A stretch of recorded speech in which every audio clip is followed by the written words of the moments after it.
Meu povo, bom domingo para vocês, hein? Mais uma daquelas do Barça. Vou falar uma coisa. O Barcelona goleou tão cedo o Girona que o jogo ficou sem graça no final. Aos 20 minutos do segundo tempo, o jogo estava 4-0 e podia estar mais para o Barcelona. Porque teve alguma do Lewandowski que ele enfeitou um pouquinho, algum passe que na última bola não saiu, alguma coisa assim. O Girona também podia ter descontado num pênalti que foi revisado e não foi marcado, por algo que eu tenho muita dificuldade de entender. Mas enfim, vamos lá. O Barcelona entrou em campo com o mesmo time que ganhou do Valladolid e um time muito parecido desde o início, né? A gente teve contra o Rayo Vallecano, por exemplo, quando o Dani Olmo já estava disponível, que o Dani Olmo entrou no segundo tempo, que o Baldé entrou no segundo tempo e a partir daí é esse o time do Barcelona. Bom, tinha o Marc Bernal também, né, que se machucou. Então, nos dois últimos jogos, o Barcelona jogou com os mesmos jogadores porque são os melhores e porque cá entre nós é o que tem. E isso me preocupa muito. Eu sei que é mais um dia de ótimas notícias. O Barcelona ganhou a 5. Barcelona tem 17 gols marcados. Goleou um rival de Champions na casa dele, sem tomar conhecimento. O Barcelona simplesmente vai, faz o seu jogo e não interessa quem está do outro lado por enquanto. São 3 vitórias fora de casa contra 3 adversários difíceis. Valência, Rayo Vallecano e Girona são 3 adversários chatos. Temporada passada, eu não lembro contra o Valência se o Barcelona ganhou, agora eu não estou lembrado. Mas eu sei que o Barcelona empatou com o Rayo Vallecano 1-1 e que perdeu do Girona 4-2. Aliás, perdeu as duas do Girona na temporada passada. São saídas complicadas para o Barcelona. O Valência, mesmo que tenha vencido na temporada anterior, normalmente, pelo que é o Valência, é uma saída muito complicada para Barcelona, para Real Madrid, para Atlético de Madrid, para todo mundo jogar em Estália duro. E o Barça foi lá e venceu. A diferença dessa vitória para as outras duas fora de casa é que as duas anteriores o Barcelona tinha feito maus primeiros tempos, né?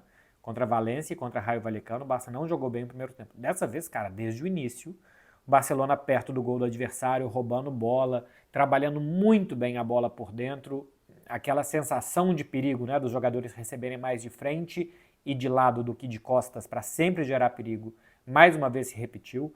Então, são só boas notícias. Tem uma estatística, inclusive, sobre o Lamine Yamal. 3 gols, 4 assistências, que a gente tem de temporada de La Liga até aqui. Só o Haaland participou de mais gols do que o Lamine.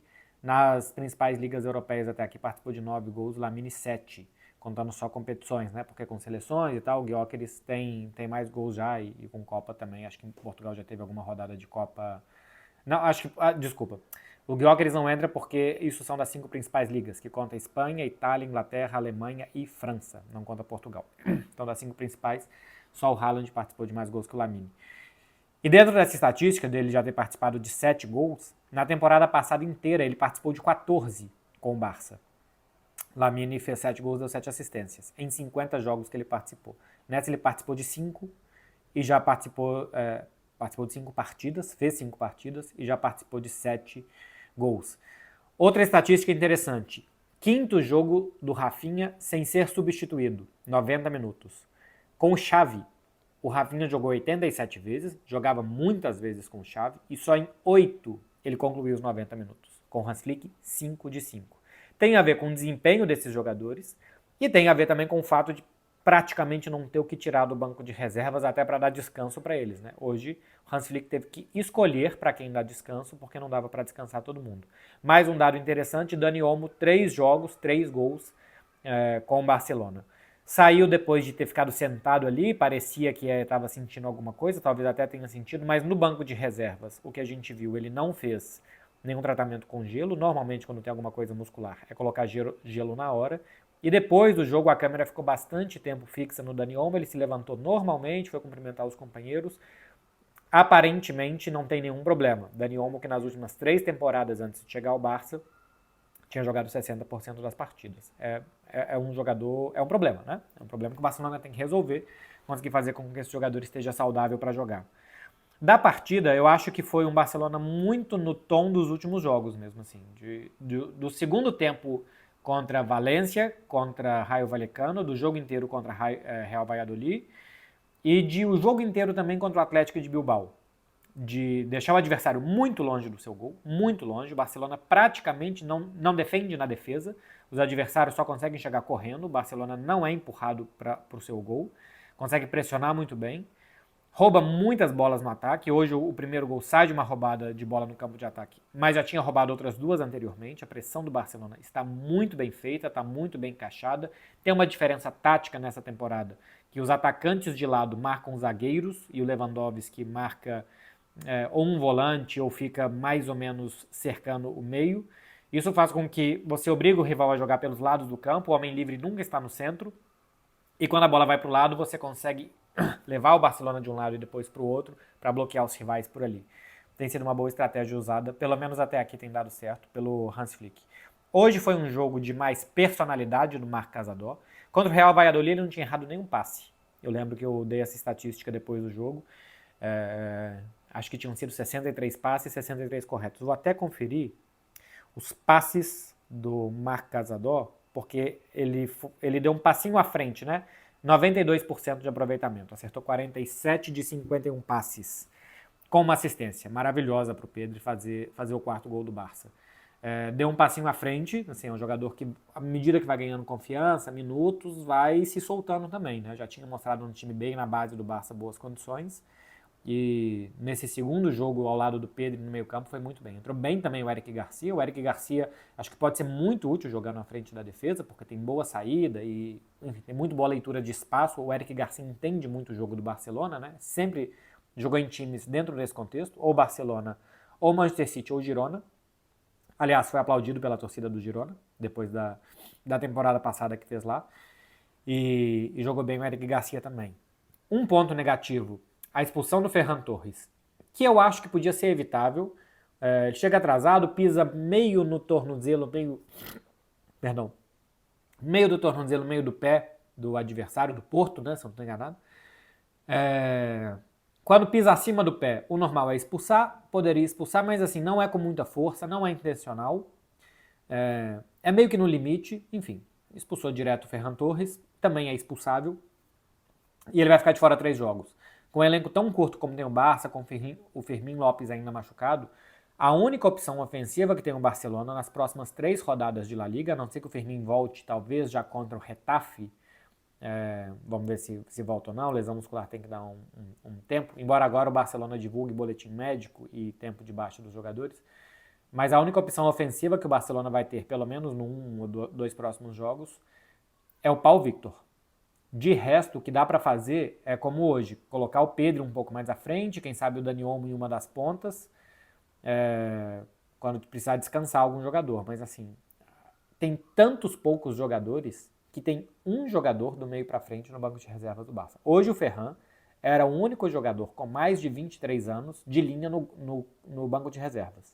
Porque o outro jogador mais de 23 anos era o Iac Penha. Muitos jogadores tinha menor de idade, sub-20, se somasse todos os outros jogadores, eu acho que não chegava.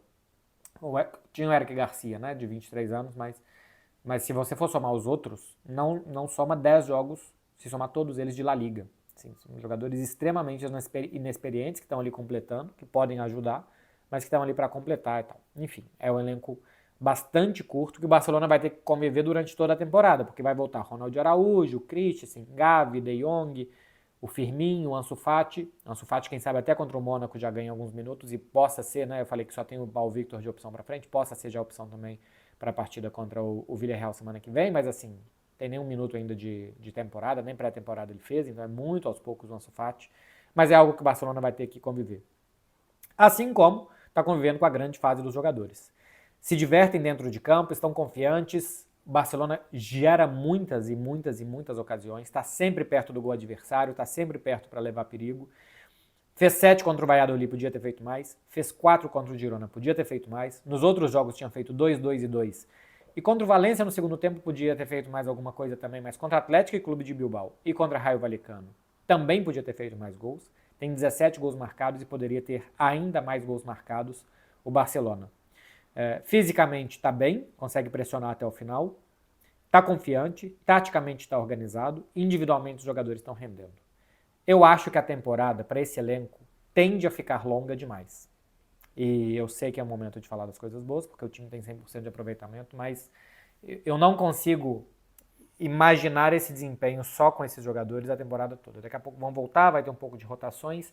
Quem sabe se tiver alguma situação econômica favorável, alguma contratação no mercado de inverno para encorpar esse elenco. Mas, enfim, vai ser muito difícil. E também fazer uma contratação só para elenco em mercado de inverno não costuma ser o ideal, né? Assim, o certo é você planejar o elenco no início da temporada, montar esse elenco e jogar com ele a temporada inteira. A situação econômica não permitiu que isso fosse feito, só foi contratado o Dani Olmo e o Paul Victor, que é um jogador para ajudar. E vamos ver se ele ajuda, né? Por enquanto tem entrado e quase não tem tido nota, né? Tem participado pouco dos jogos. Mas assim, mais um excelente final de semana. Vai ter o Mônaco agora, que vem de 3 vitórias e um empate no campeonato francês. Começa muito bem, que já ganhou do Barcelona no Joan Gamper. Mas é uma situação bem diferente, porque o Barcelona, na última semana, antes de começar o campeonato espanhol, o que se fala é que na última semana de pré-temporada se dá muita carga física aos jogadores. O Barcelona estava começando aquela semana de mais carga física. Então os jogadores estavam muito cansados. O Hans Flick chegou a dizer numa entrevista que nem queria aquele amistoso, mas que tinha que acontecer e tal, mas que não veio um bom momento. Então acho que não tem muito a ver. O que dá para saber é que o Mônaco é bom time, não só pelo 3-0 em cima do Barcelona, que para mim é irrelevante, mas pelos resultados que tem tido no campeonato francês. Fez 3-0 agora no Auxerre, eu acho, fora de casa. Tem 2 laterais brasileiros, né, Wanderson e Caio Henrique, são 2 bons jogadores, formados os 2 no Grêmio, se eu não estou enganado. E o Wanderson, especialmente na direita, me chama a atenção, gosto bastante dele, teve uma lesão séria na temporada passada, foi ele, foi o Caio, hein? Enfim, acho que foi o Caio, porque eu vi o Wanderson jogar uma partida como ala. Mas são 2 muito bons jogadores. E tem outros bons jogadores também, né? O time do Mônaco. O jogo vai ser no Principado de Mônaco, onde a torcida não faz assim tanta pressão, é quase que um campo neutro, a torcida fica distante, tem uma pista de atletismo, então assim, não é um caldeirão que o Barcelona vai encontrar, como por exemplo, acho que vai ser contra o Benfica, como certamente vai ser contra o Dortmund, como certamente vai ser contra o Estrela Vermelha, as outras saídas de Champions que a torcida vai apertar muito. Então acho que esse ambiente hostil fora de campo o Barcelona nem vai ter em Mônaco. Vai ter um bom time do outro lado e vamos ver como é que o Barça se sai nessa primeira rodada de Champions. Para se classificar entre os 8 da Liga dos Campeões, eu acho isso muito importante, pular esse playoff porque ele pode ser muito traiçoeiro, a tendência é que precise de entre 18 e 16 pontos em 24 possíveis, ou seja, ganhar 6 de 8 ou ganhar 5, empatar 2 e perder 1. Não pode vacilar. Então vamos ver se o time consegue contra o Mônaco começar com uma vitória, mas tá jogando para isso, tá? Assim, o Barcelona tá jogando, tá goleando, tá passando por cima de quem vem, tá num ótimo momento. E vamos ver se Lamine Yamal, Rafinha, Pedri, Dani Olmo, Lewandowski, esses jogadores que começaram tão bem, vão manter o mesmo ritmo contra o Mônaco. Já estão se somando também Marc Casador, que foi bem, Koundé foi bem, o Baldé teve alguns bons momentos, Pau Cubarsí outra vez jogou muito bem, enfim. O Inigo Martínez destoou um pouco. Sobre o pênalti. O pênalti é anulado, assim, o pênalti é marcado porque o Inigo Martínez sobe com os braços muito abertos, a bola toca no braço dele. Pênalti. O pênalti é anulado porque a bola vem do Baldé. Quando a bola vem de um companheiro, é um rebote e por aí não se dá pênalti. Se a regra é essa, porque eu já vi o Matheus Laos, que foi ex-árbitro até a temporada passada, falando que tinha que dar pênalti sim, e eu concordo, para mim é pênalti, mas se a regra é essa de que se vem do companheiro não tem que ser pênalti, eu não consigo concordar. Uma coisa é que seja um bate e rebate na área e tal. Agora, que você tenha que provar para ver de onde foi a bola, de onde veio a bola, isso para mim mostra que não muda o fato do Inigo Martínez ter participado colocando a mão na bola. Então para mim tinha que ter sido dado pênalti para o Girona, estava 2-0, poderia ser uma outra história. Enfim, todo jogo tem esses lances e tal, é difícil de entrar muito em questões de arbitragem, mas eu cada vez entendo menos as mãos na bola, cada vez menos, cada jogo que eu assisto é marcado de um jeito, eu acho que cada vez tem menos critério também. Antes, quando era a mão junta e se a mão tivesse um pouco aberto era pênalti, para mim era muito mais fácil. Agora já tem o tal do movimento natural, que a mão pode estar alta, que a mão pode estar longe do corpo, se o movimento for natural. Para mim só dificultou, tanto que eu tenho percebido critérios muito diferentes. Na Bundesliga a gente teve, na primeira e na segunda rodada, um que não foi dado e depois um que foi dado para o Bayern de Munique. Uma situação muito parecida dessa do Inigo Martínez, que seria pênalti, mas se a bola veio do Baldé, não é? Enfim, para mim era pênalti, para o Girona. Mas o Barcelona, mesmo com isso, acho que conseguiria, pelo que estava jogando, uma boa vitória, uma vitória tranquila e uma vitória animadora. Mais uma. Ganhou de um time Champions, fora de casa, 4-1, sendo que estava 4-0 com 20 minutos. Poderia ter sido mais. Poderia ter sido mais. Se não fosse para poupar jogador, se tivesse mais elenco, se o time precisasse de mais, acho que teria feito mais gols. Então, Começa com tudo, Barça. Veremos os próximos capítulos e a gente vai acompanhar por aqui. Valeu, gente. Boa semana para vocês, hein? Vocês fazem favor de ter juízo.